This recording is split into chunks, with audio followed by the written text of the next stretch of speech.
Get ready to start. Hi, everybody. Welcome to Satellite Digital Media Sports Special.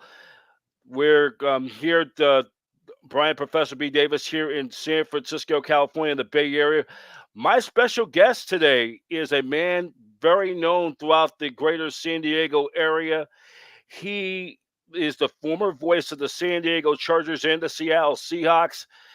And he also did drive time for 1090 or 690 extra. Both. Both, How are you, both. Brian? Yeah. How you been, Lee?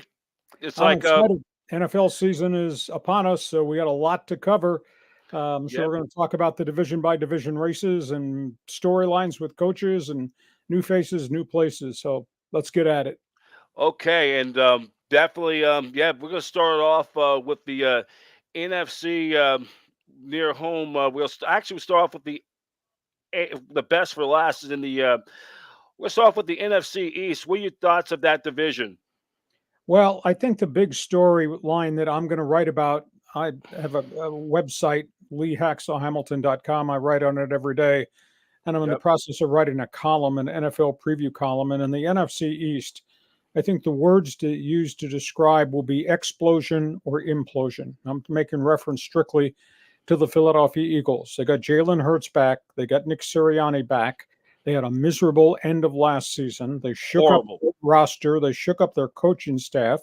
Sirianni is probably number one on the hot seat. If they don't have a good season, he might lose his Mm-hmm. job. It's hard to believe, considering what they were before. But that's where we are right now. I think that's a really good football team. It's got some new pieces in Philadelphia, but Kellen Moore came from the Chargers as the new offensive coordinator.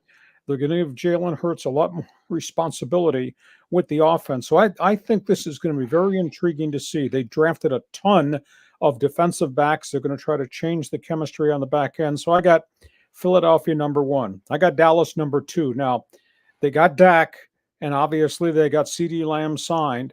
I think the intangible thing is the arrival of Dalvin Cook, the ex-1,000-yard rusher from Minnesota. I think that is huge for the Cowboys to find a little more physicality to the run game. They got some problems with injuries in the defensive front. They lost one of their linebackers, Landon Vander Esch, who's retired because of a neck injury.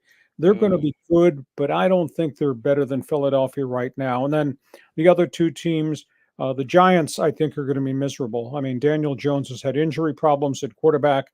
There is no Saquon Barkley not there no more. exactly. And Barkley's gone to the Eagles, and that happening within the division is really tough. And Washington, Dan Quinn, like him as a coach, but the reality is he doesn't have a lot of talent, and they're going to force feed Jaden Daniels. They did get Austin Eckler as a running back coming in from the Chargers as a free agent. I just don't know that Washington's got enough skill. So I think Philadelphia, with the arrival of Saquon Barkley and what they did with the coaching staff, that's the team to beat, I think, in the NFC East, Brian. right as we're looking at this page for all you guys are watching right now, LeeHacksawHamilton.com. You even have your own podcast, daily podcast with John with Riley. He It's Mondays and Thursdays, 1 o'clock Pacific. Those of you watching online over in the Central Time Zone, 3 o'clock Central, 4 o'clock on the East Coast. Hacksaw is an NFL lifer. Once upon a time was the voice of the Chargers. We'll get to about that later on in this podcast, which, by the way, this year marks the 30-year anniversary of the San Diego Chargers were champions of the American Football Conference. We'll get to that in a minute. So you like the Eagles to win the NFC East? Very much so. Let's go to the NFC South. Changing of the Listen. guard. Uh, Hmm. I, this might be a reach on my part, but I think the arrival of Kirk Cousins coming from Minnesota makes the Atlanta Falcons a really different, dynamic, explosive team. And they've got wide receivers. They got Kyle Pitts, the tight end. They've added to the running back situation with getting Bijan Robinson from Texas a year ago. And then right before camp opened, Brian, they made the trades to get Matthew Judon, and they made the deal to get Justin Simmons, Pro Bowlers from New England and from Denver, which I think adds a lot to their team. So I got Atlanta winning the NFC South. Tampa Bay's got Baker Mayfield back for another full year. They've got obviously quality wide receivers. I don't know that they have enough depth at running back. And but they do play hard defense. I got Tampa Bay finishing second. New Orleans, to me, is a mystery team. I think it's a problem team. I think Dennis Allen's coaching for his job. They do have Derek Carr. They do have Alvin Kamara. They do have Chris Olave, but they don't have a lot of great players, and they lost some people on the defensive side of the ball. And Dennis Allen's not had a lot of success in New Orleans and did not have success prior to that with the Raiders, so I think he's on the hot seat. And the last place team is going to be from last year, despite having Bryce Young. Carolina is just woefully thin on talent. I just think it's going to be a huge challenge for that organization because they've made a lot of mistakes in drafts. There's no stability in the coaching staff. It's David ownership. That episode he did last year in the game, he threw a drink at one of the fans. They got a lot of problems. I mean, it's been really since when Jerry Richardson sold that franchise because of the allegations of sexual harassment going on in that organization. So they got a long way before they even, they got a long way. Well, remember this. They traded Christian McCaffrey away. They traded DJ Moore away. Those were their two marquee guys on offense. Yeah, they got a load of draft picks and all that, but that takes time when you're playing rookies. But getting Bryce Young as a start, he had a real tough season last year with turnovers. The defensive coordinators caught up to him, so they're a long way back. So I got Atlanta, a bit of a surprise, to win what I think is kind of a weak division. Inferior. All right, let's go to the NFC North. It's their year. It's their time. Super Bowl Sunday, maybe. Detroit Lions. I mean, what the job that Dan Campbell has done in that front office, Brian, is just spectacular. And Jared Goff is more than just a game manager. And St. Brown has become a star wide receiver. And they went into the marketplace and got a couple of more wide receivers to take some of the pressure off him. I think the one intangible, Detroit played really well at the front end of the season with their defense. And their defense faltered really badly the second half of the season, even though they got deep into the playoffs. Well, they went out and they got the Bengals defensive tackle, DJ Reader, and then they went out and got Marcus Davenport from the New Orleans Saints as a pass rusher. So they've really upgraded their defense. So I got Detroit winning the NFC North. They should win that division. I think Chicago is a team that could surprise some people with the quarterback from USC. They're definitely going to be a team improving. Don't count out the Green Bay Packers. That team, went to the divisional round. They upset the Dallas Cowboys. It's obviously with or without Aaron Rodgers, the Packers continue to dominate the Dallas Cowboys in the either regular season or postseason, no matter who's snapping behind center.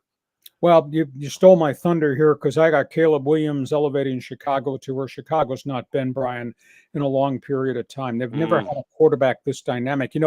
The Bears are the only team in the league that's never had a 4,000-yard passer. I mean, if you think about the Bears quarterbacks, aside from Jim McMahon, who wasn't dynamic, he wasn't a 4,000-yard passer, but aside from Jim McMahon, they've hardly had anybody at quarterback. Mike Tomczak, Steve Fuller. You got it. Exactly. And, Eric Kramer, who was the quarterback. Eric Kramer, Steve Walsh, the former Miami Hurricane quarterback. Eric Kramer, who took the Lions to the NFC Championship game in 1991, was quarterbacking the Bears to the playoffs when Dave Wannstedt was their head coach in 1994. Well, they've got Caleb Williams, but they also added Keenan Allen from the Chargers. They got DJ Moore, who came from Carolina. They've got tight ends. They're multiple deep at running back. They added DeAndre Swift. I think Chicago is going to be right there, but because Detroit's in the division, Chicago's going to finish second. I agree with you on Jordan Love. What the Packers have done in the offseason, adding a heavy-duty guy like Josh Jacobs from the Raiders at running back is huge.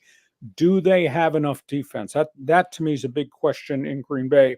And Minnesota has really suffered because of the salary cap implications. The quarterback went down with the injury. Then one of the players died in a horrible car accident right before the start of training camp. So and the Niners will, after next Monday night, they do get the Vikings out right after that short week, right up there up in the Twin Cities. But it's always been a tough place for the Niners to play regardless of the circumstances, though. So, I think it's going to be a tough year for Kevin O'Connell, and he's going to try to build the confidence of Sam Darnold because as you say, there is no J.J. McCarthy. But I got Detroit winning the NFC North. And then let's go to your backyard.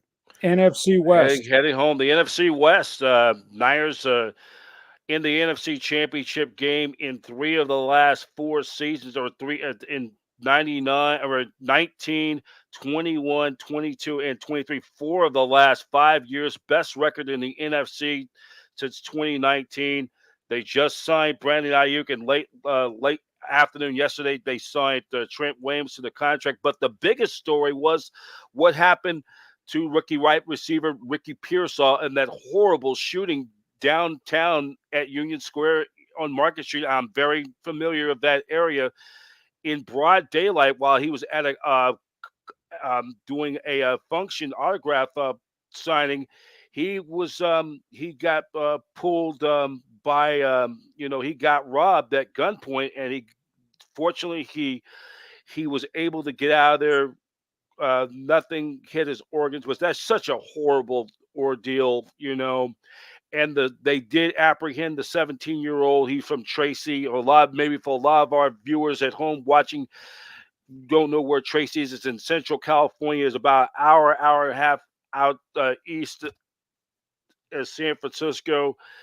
And plus, Pearsall was coming from another autograph signing at this card show at the Cow Palace in Daly City, right on the other side where Candlestick Park used to be. They're right on that border of they're in Daly City on the San Mateo County line, that suburb of San Francisco Southwest. From my house to get over there, that's about an 8 to 10-minute drive if you're going down 3rd Street, hopping on 101 when you cut through to get down to the Cow Palace. So, well, they're lucky. I mean, Pearsall is lucky, and I yes. assume by mid-season, if there are no complications in recovery, he'll be back playing. But that being said, Kyle Shanahan, they got 25 wins the last 2 years. They got Brock Purdy back with all that experience. You got McCaffrey, though I'm a little concerned about this calf injury. You got to monitor that. But they got Ayuk, they got Debo, Shanahan to run it. Did lose Eric Armstead. I was a little bit surprised, but that's a whole salary cap story. I got Frisco winning the division. I got the Rams in second, but I'll tell you, Brian, this is not the Rams team that we expected. Sean McVay did a really great job coaching a lot of young guys last year and getting them 10 wins. Now, he does have Matthew Stafford. He does have Cooper. Age, injuries. But they got a lot of injuries. They got 3 offensive linemen out. They lost 2 of their top 3 cornerbacks. And on top of all that, there is no Aaron Donald because he retired. And then they traded the leading tackler just last week, which was an absolute shocker to me, to the Tennessee Titans in Ernest Jones. So because of the injuries, their defensive side, Brian, is going to be unbelievably young. And their schedule is really rugged. So they might be a second-place team, but they could have a worse season. I got Seattle at number 3. There's no Pete Carroll there. Transition. Yeah, transition's a good word, but they do have firepower. I mean, they got Kenny McIntosh, the kid out of Michigan State, as a running back.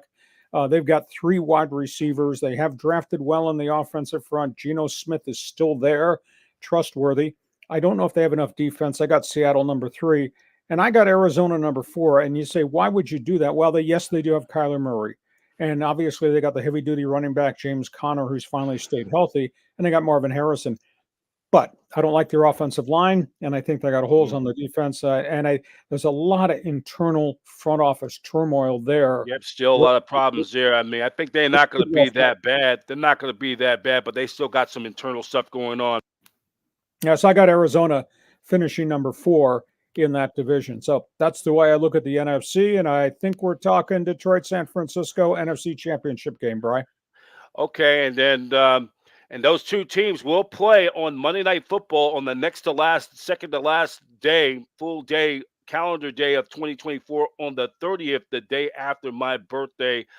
So that could be, that's going to have everything. Home field advantage. Either it's going to go through Santa Clara at the Mecca, or the prospect of being at Ford Field in Motown in mid-late January. So now let's go from the NFC to the other conference, the AFC. Let's start off with the East. Well, I'm going to pull a surprise on you. I got Tua, and I got Tyreek, and I got Miami winning AFC East. I think Tua has really grown into a responsible quality quarterback. They are now 3 deep at wide receiver because they added Odell Beckham, and they will get him back healthy within a couple of weeks. Only concern I have in Miami is they cut loose Christian Wilkins, their Pro Bowl defensive tackle, in a salary cap move. They wound up losing him. But that being said, I think Mike McDaniels is a good coach. I'm picking Miami to win. I'm picking the Jets to finish second, and that's all because of Aaron Rodgers. But I'll tell you this. They went through the offseason and they added Tyron Smith, heavy-duty left tackle from the Dallas Cowboys. They've added 3 offensive linemen. They went out and they got the Chargers wide receiver Mike Williams. They've always played good defense, although they don't have Hassan Riddick right now in a contract dispute, but I think he'll come in. I got Aaron Rodgers willing the Jets to a second-place finish, which is going to be quite an accomplishment. The other surprise is I'm picking Buffalo to tumble to third. They've lost a lot of players. I used the term, and I was on a Buffalo talk show last week. Watkins. I think the window is closing on them. I agree. Yes, they have Josh Allen, but I don't think they have a heavy-duty running game. There is no Stephon Diggs. They lost Gabe Davis. Yep. So they're not replaced the star wide receivers. And the defense is not what the defense was just a couple of years ago. So I just don't think it's going to be a superstar season for the Buffalo Bills. And then in fourth place, I got New England. And I guess what I don't understand is you spent that high draft pick on Drake Mayo. Why don't you just let him play? Let May be your starting quarterback. You're going to suffer. I think offensively, they may have the worst offense in the league this side of Carolina. I do think they'll play really good defense. In preseason, they averaged 5 sacks a game with what Jared Mayo was running, but they're a long ways away. I think they ought to be playing Drake May to start the season. So I got Miami 1, and I got the Jets 2, and a bit of a surprise. Thinking of the New England Patriots where they were not that long ago, this year will mark for the first time, I believe, since the 1996 season, the season will not involve neither Pete Bill Belichick or Pete Carroll on the sidelines as head coach. That's for the first time in 28 years. Yeah, here's the other stat. You can write this one down. Since Tom Brady left, 29-38. They got a lot of work to get done, and they don't have a good roster. And 1 playoff appearance since Brady left. Okay, let's go to the AFC North. Baltimore. Maybe the people say the superior division in all, or the best division in all of football. The Baltimore Ravens with the best record in the American Football Conference last year. Unfortunately, they ran into a buzzsaw against the champs, the Kansas City Chiefs, who knocked them out again in the AFC Championship game. There was some questionable calls, and the Ravens who end up falling just a buck short of getting back to the Super Bowl. Well, they're good. They're good, and Lamar continues to grow as a complete player, and they add Derrick Henry. He comes from Tennessee, and Brian, that's big boy football. And he's going to be better than what they had before with Gus Edwards because he stays healthy, and he is heavy duty. They got a load of young wide receivers. They always play great defense under John Harbaugh, although they let one of their linebackers go, which really surprised me. They let Patrick Queen go to the Pittsburgh Steelers in free agency, but that's a really good Baltimore team. And you're right. This is a really rugged division. I got Cleveland finishing second. There's some injury mysteries here that we won't get answers to through about the first 4 weeks of the season. Is Deshaun Watson going to be what Deshaun Watson was in Houston? Because he's coming off a significant rotator cuff tear and didn't play in preseason. It's going to be 4 weeks before we see Nick Chubb. He's had 2 knee surgeries. Can he come back to be what he was before? If the answers are yes and yes on the quarterback and the running back, they're going to be really good because they got Myles Garrett and the boys in the dog pound defense. Oh, they might. Cincinnati finishing 3. I feel bad for Joe Burrow. I mean, that's a great quarterback, and he always gets hurt. He gets hurt because there's a bad organization. The organization never puts enough quality people around him. And now they lost one of their wide receivers. They let the heavy-duty running back Joe Mixon go. They got injuries in the offensive front. So they start the season with Joe Burrow's healthy. How long does it go before he gets hurt? I just don't like the way Cincinnati runs its football operation. And the last place team, and it sounds weird to say this, Mike Tomlin's never had a losing season in 17 years, Bri. I don't know if he had a losing season this year, but he surely got the strangest quarterback scenario you and I. Law of averages. I mean, knock on wood. I mean, you look at, I got to say one thing about which by the way, Cleveland Browns have always been my AFC team going back to Bernie Kosar and the Dog Pound. Love the lakefront Cleveland. And I, but because my old teacher was from Cleveland and grew up being a big Browns fan, so I've always adopted them as my AFC team. But but I think with the Browns, they with or no, with the Bengals, I'd say they've been that team, but they had that one shot at the Super Bowl. But the question is, will the Steelers can they? I mean, Russell Wilson is. I think we don't know what Russell Wilson's going to show up. Well, you got Russell Wilson, who it looks like he's old and looks like he's slowed down. Although statistically last year, he had a pretty decent season in a bad situation in Denver. They'll run the football. I don't know that Pittsburgh's good enough game breakers at wide receiver. They will play tough defense. They'll probably hang in a lot of games. Now, if Russell Wilson can be vintage Russell Wilson, then maybe they're going to be okay. Justin Fields has got all this great athletic ability, but he's so wildly erratic, throwing the ball and making decisions when to run, etc., because he always gets dinged up. I don't know what his long-term future is at quarterback. And it's weird because they're renting both these guys. This is the final year. They got both these guys almost for free because Denver's paying all of Russell Wilson's contract, and the Bears owed guaranteed money to Justin Fields when they cut him loose. So it's going to be a very strange season. Tomlin's never had a losing season. Might happen this year, but then historically, Bri, he coaches them up. He really does a good job getting those players to the finish that's line. right. They get progressively better as the season goes on. So Pittsburgh might be better than I think, but they're, as you would say, they are in a really, really tough division. Yeah, the black and blue division. I mean, they because in perspective, the Steelers have only gone through 3 different coaches since 1969. This is going back to the time when Nixon was in office. That's going back to Chuck Noll, and then Bill Cowher took over that team in 1992. Had a great success. They finally got over that hump after losing those AFC Championship games, and then they did go to the Super Bowl to lose to Dallas. Of course, losing to your old team, the Chargers. So we'll get to the Chargers in just a moment. In that '94 season, but he always he pulls something out of his magic hat, as always. Mike Tomlin. Well, it's a great organization. Historically, they've always drafted well. They don't spend wild amounts in, quote, free agents from the outside. They do take care of their own free agents. It's a really well-run organization. But in this league, you know it because we've talked about it in the past. Dude, you got to have a quarterback. And I don't know if they have a quarterback right now. And they went through the long stretch of time for the greatness of Ben Roethlisberger. Let's go to the AFC South. Heading home. The AFC West. Well, let's go to the South first. Or South, correction. We got to go to South first. Right. Houston's been building. Houston's arrived. Yes. Huge C.J. Stroud fan.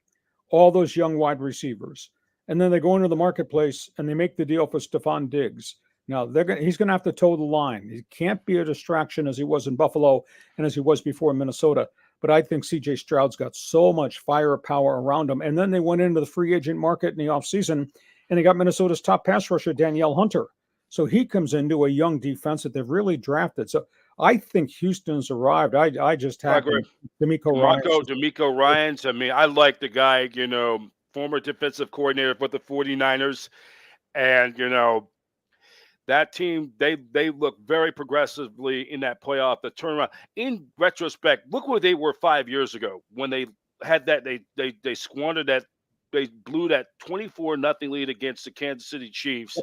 And then the Chiefs exploded for 55 unanswered points. And remember, the Baltimore Ravens were had the best record in all of football. They had home field advantage throughout the playoffs. And then the Titans go in, they beat the Patriots, Brady's last game. Then the Titans would upset the Ravens, which was just still considered a rivalry going back to the Ray Lewis teams and with Jeff Fisher and the Titans and Eddie George back in the I say in the early 2000s. The Titans would knock out the Ravens in Baltimore, and of course, and that brings me to that Chiefs and Texans game, because the winner of that Chiefs Houston game was going to have host the AFC Championship, and had Houston won that game, who knows what happened? So Yeah, and then Houston, because of age and injury, they blew the roster up, and then they had to rebuild, and they went through a new real front quick, office, and it was a painful couple of years. But what they've drafted the last 2 years, I think Houston is really the team there. Just briefly elsewhere in the South, uh, I got Jacksonville at number two. They paid a lot of money to Trevor Lawrence, $55 million on a new contract extension. He's going to have to play like a $55 million a year quarterback.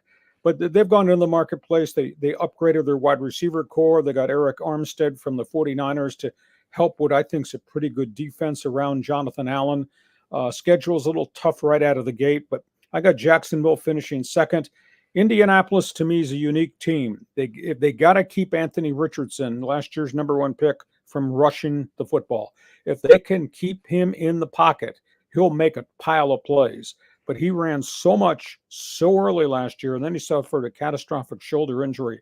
This whole season spins around the maturity of Anthony Richardson. They need some depth. They've got to get their help for running back Jonathan Taylor, a little bit thin at wide receiver. So I got Indy finishing third, and then we go to Tennessee. They're going through a personality change.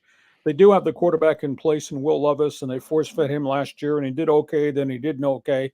Didn't have a good roster around him. They're just getting better. They've made a lot of trades in the offseason to kind of add some toughness to the team. Of course, there's new coaches on board there. So, Houston, to me, far and above, better than anybody else in the AFC South. Yep, and then let's take it home to the AFC West for the two-time AFC or Super Bowl champion Kansas City Chiefs. Until you beat them, they're still the champs. Yep. And they got Andy Reid, and they got Patrick Mahomes, and yes, they have Travis Kelce and the Swifty. What nobody talks about is what they've done defensively, not just what Steve Spagnuolo has done as coordinator, but what their general manager Mike Veach has done. Last year in the playoffs, of their starting 11 on defense, 9 of them were their own draft picks. You don't see that very often in the NFL. Now, that being said, they let 3 veterans go this past offseason. L'Jarius Sneed, who I thought was one of their top defensive backs, is gone. Left as a free agent. They lost linebackers along the way, lost a defensive end. So I'll be intrigued to see if they've got young studs ready to step up. The one thing about Kansas City's defense, just go back and watch them play and know who they drafted. They are really athletic on defense. And, of course, then you take that and you complement it to everything that Mahomes has got. They fixed the offensive front in front of Patrick. The only concern I have is they're a little bit wafer thin at wide receiver, and I do think Rashee Rice is going to get suspended by the league somewhere in the early stages of the season because he's still got those 8 felony driving over his head, and that is not going to go away. Even if the case is dropped, and I don't see how they can drop 8 felonies, I just think he's going to get disciplined by the league. So I got Kansas City, obviously, until somebody beats them as the team to beat. I got the Chargers number 2, but that comes with question marks. Yeah, they got Harbaugh and they got Justin Herbert, and they have 3 number 1 picks in their offensive line. So I think the pass protection is going to be neat for Justin Herbert. But in preseason, Bri, they couldn't run the ball at all with 3 number 1 picks in the offensive front. And we don't know who the real running back is to replace Austin Eckler.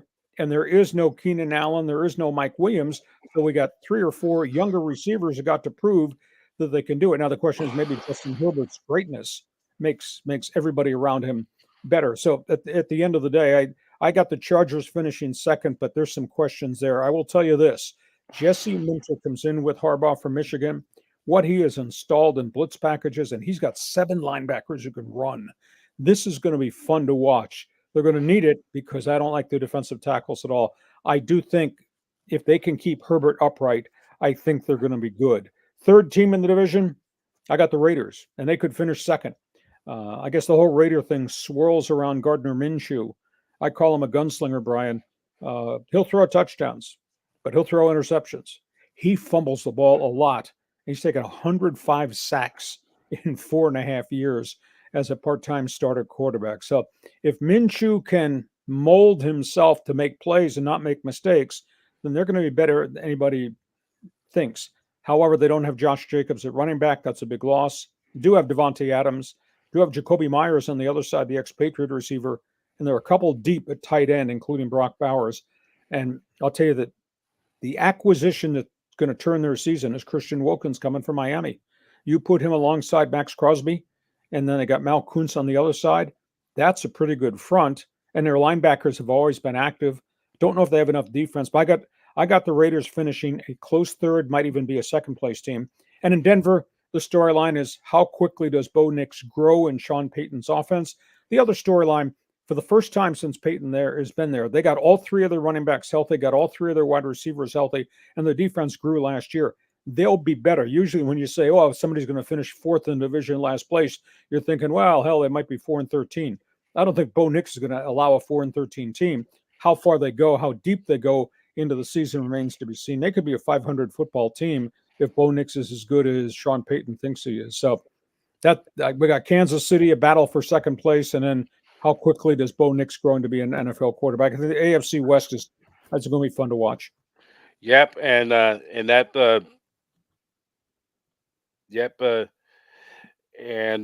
now we're getting it now to of course, a lot of you don't know Lee Hacksaw Hamilton. You were the voice of the San Diego Chargers for how many years? 13. And then I went up and did the Seahawks for 3 more on top of that. And I went through a lot of bad football in San Diego, and Chargers got good under Bobby Ross, and we got to go to a Super Bowl, and we ran into the buzzsaw that was Steve Young and George Seifert, San Francisco 49ers. But I got to ask you. You mentioned it was the 30th anniversary. God, it doesn't seem like it's been that long, but yeah, I was a senior in high school when that happened, though. I was a senior in high school. So, I mean, it's a great run. You know, everybody asked me, and I do a bunch of these interviews, and NFL Films interviewed me on the 25th anniversary of the Chargers going to the Super Bowl. And they asked me about that era. And I said, we got blown out by the brilliance of Steve Young. He threw the 6 touchdown passes in that game. But what I remember is not so much the fact that we got torched by one of the greatest offenses of the NFL.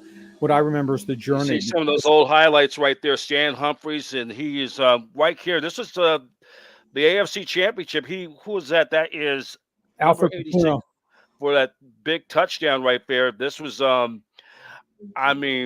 was shocked. I'm gonna be honestly, I wanted actually to have the Niners and the Steelers, team of the 70s against the team of the 80s in that Super Bowl, just because of the two historic marquee franchises. But there's the one right here I remember watching. Humphries throwing to Tony Martin.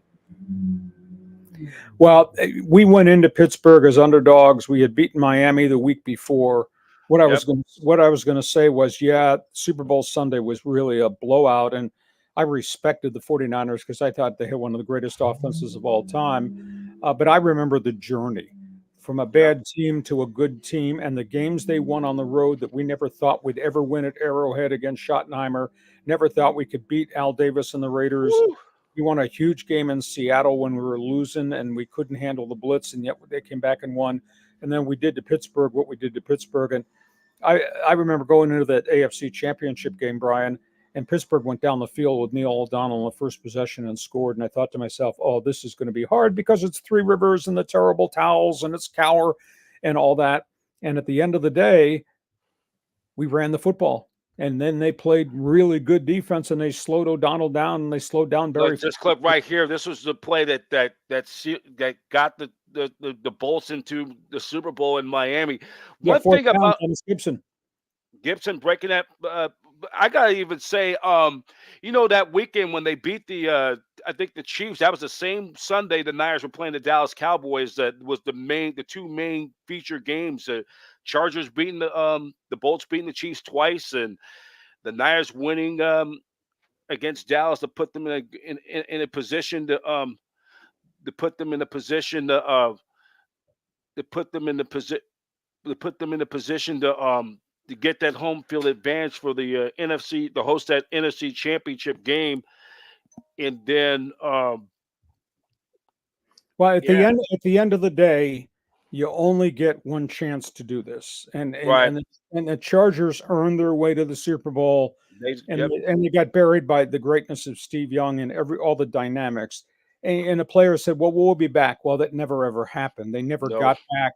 and the attrition of injuries. By the opening day the next season, Brian, we had lost all 5 of the starting offensive linemen with knee scope surgeries, all 5. So Stan Humphries, who's pictured there, he had no help around him to start the season after the Super Bowl run. And then the team was beset by tragedy. A lot of people don't know this. We've had 12 players from that Super Bowl team who passed away. Plane crashes, heart attacks, cancer. A player got hit by lightning while mountain climbing. So, it's really, really stunning. So you only get one kick at the can, one chance to do it. That's what makes what Kansas City's done, what Buffalo did going 4 straight, what Minnesota back in the day, what Bud Grant did. Going what the 49ers did for more than 2 decades, 5 Super Bowls, winning at least 10 games or more for 16 straight years, 17 out of 18.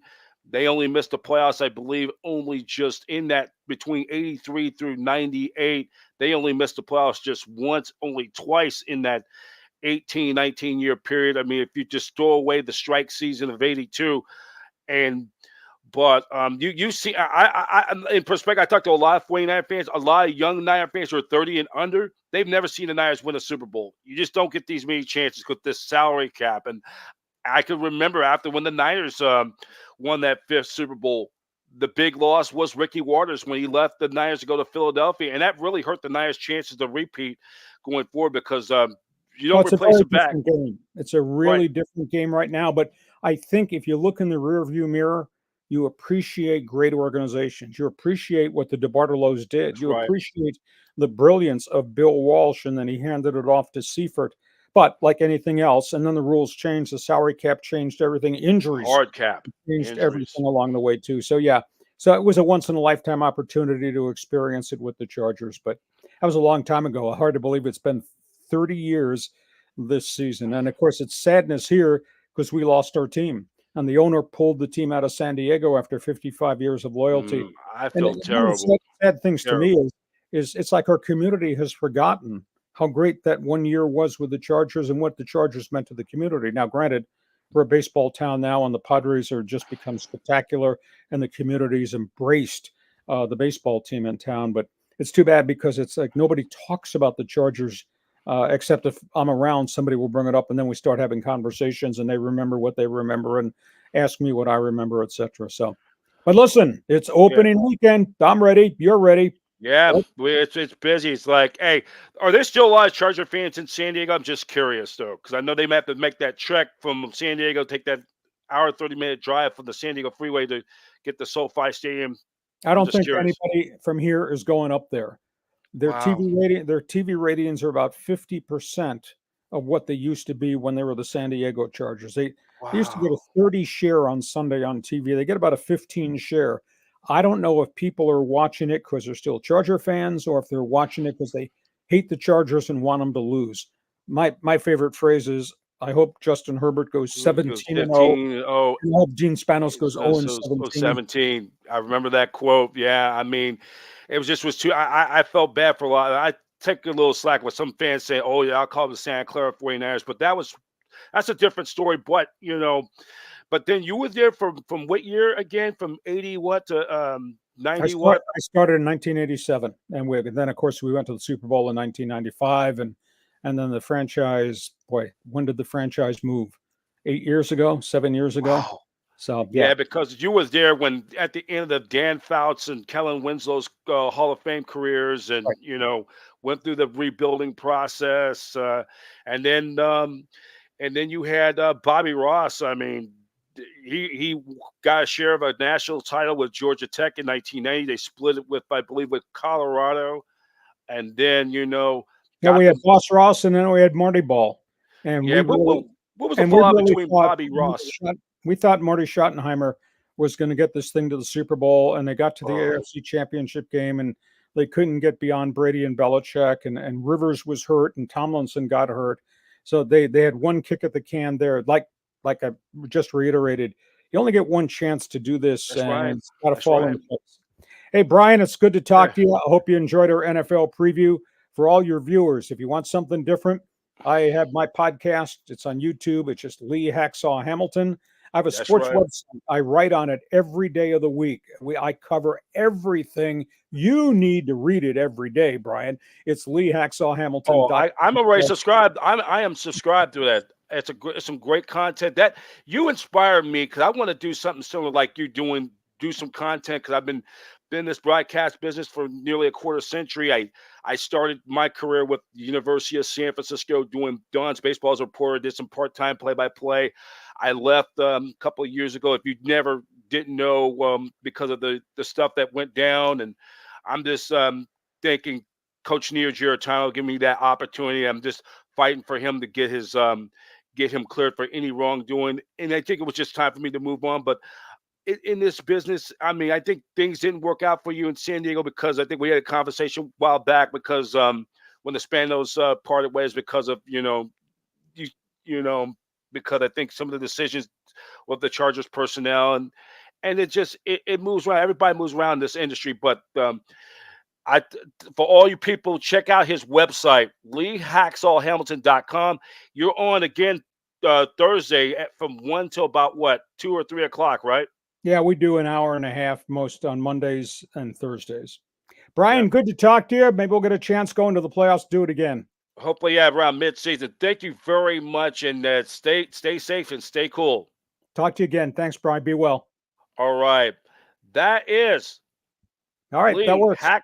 All right, Lee Hacksaw Hamilton, Brian Professor B. Davis here at the Satellite Digital Media Studios.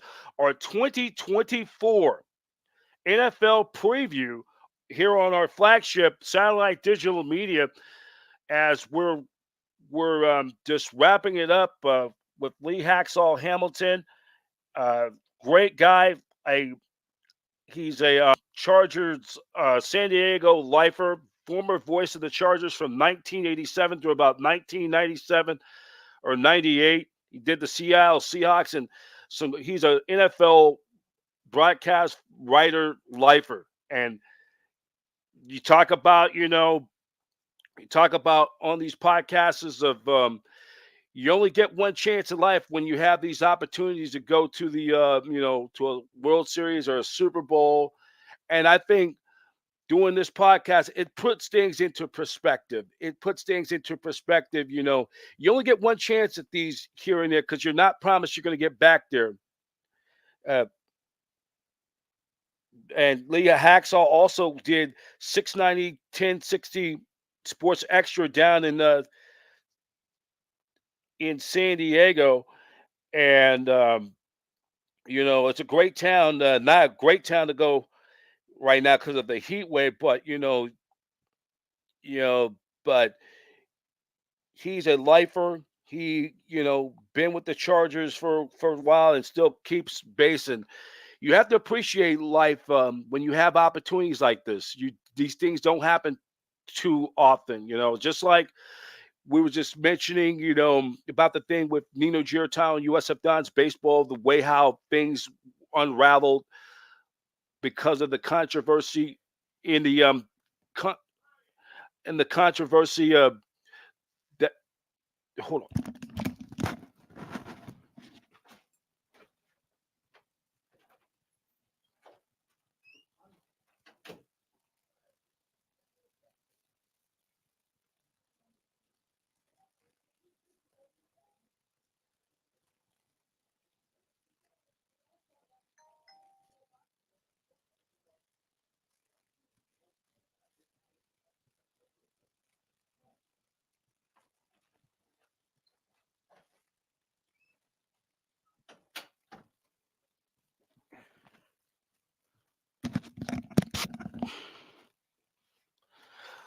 So we're continuing on satellite digital media. Just you have to enjoy these things, though. You have to enjoy. You just have to enjoy every moment when you get to a Super Bowl. You enjoy it, and these things don't come too often. And then eventually you have to pay the bills, the salary cap, Judgment Day, and you got to part with a lot of these players, and you know that is that's the fun of it. So we're gonna just get ready just to let you know for our 2024-25 football season. Just a reminder that your San Francisco 49ers will begin their title defense as champions of the NFC. They'll take on the New York Jets. We will have on our flagship station, or our sister station, Niners Radio 49. We'll be giving you daily updates, and we'll have Niners Radio Live. We're going to try to get somebody to come on to preview the 49ers season. And then a reminder, we'll have our satellite digital media sports weekend edition this weekend. We'll get you ready for football. Friday, we'll have our Professor B's Friday football forecast, and hopefully we can have some high school football action. Just want to get word. We'll let you know later on if we'll be able to do that for Friday night. We're just getting a confirmation, official confirmation. So we like to thank all of you for joining us on here. In case if you missed this podcast, no worries. Go on to check us out. Just check us out on Facebook.com, or we will also YouTube.com/@SDM NEWS Network. And please don't forget to click on the subscribe button. We're continuing trying to build something here.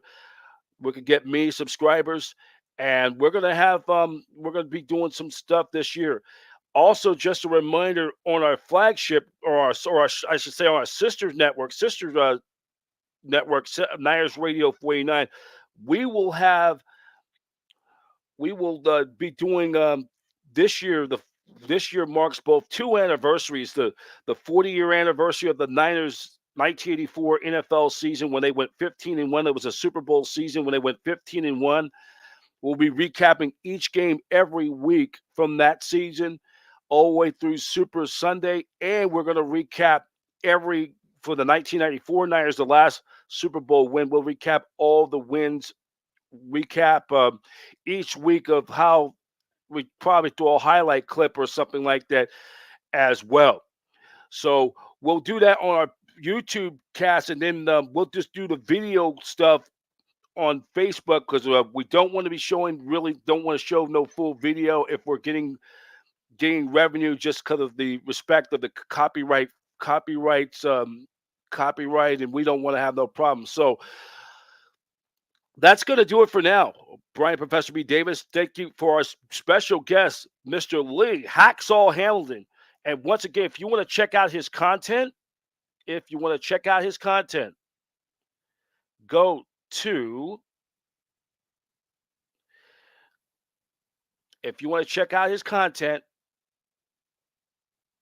you go to Lee Hacksaw Hamilton's website. It's leehacksaw.com. It's his sponsors is he does 2 shows a week on Mondays and Thursdays. And you got the Hacksaw Insiders Group. We got the Hacksaw Headlines. And then, if you want to check out his Pro Football Notebook, he does a lot of writing. And check out, and you join his Insiders Group. They'll give you all kinds of information. So this is some good stuff, though, and he keeps keep that good thing going. So check him out, LeeHacksawHamilton.com. That's it for now. I'm Brian Professor B. Davis. Thank you for watching this special edition of Satellite Digital Media's 2024 NFL season preview. And in case you missed this podcast, you could check us out on youtube.com/@SDM NEWS Network if you want to watch the replay of this podcast. Thank you for joining us, and so long. Thank you for watching Niners Radio, or I should say Satellite Digital Media News 2024 NFL preview with my special guest, Lee, the former voice of both the Chargers and the Seahawks, Lee Hacksaw Hamilton. Brian Professor B. Davis, and so long, and enjoy yourself. We'll talk to you again later. Thank you for watching Satellite Digital Media News Network, the home of news coverage of the National Football League and your 24-hour sports news update where every team has a fan and every fan has a voice. The network home of champions. Take care.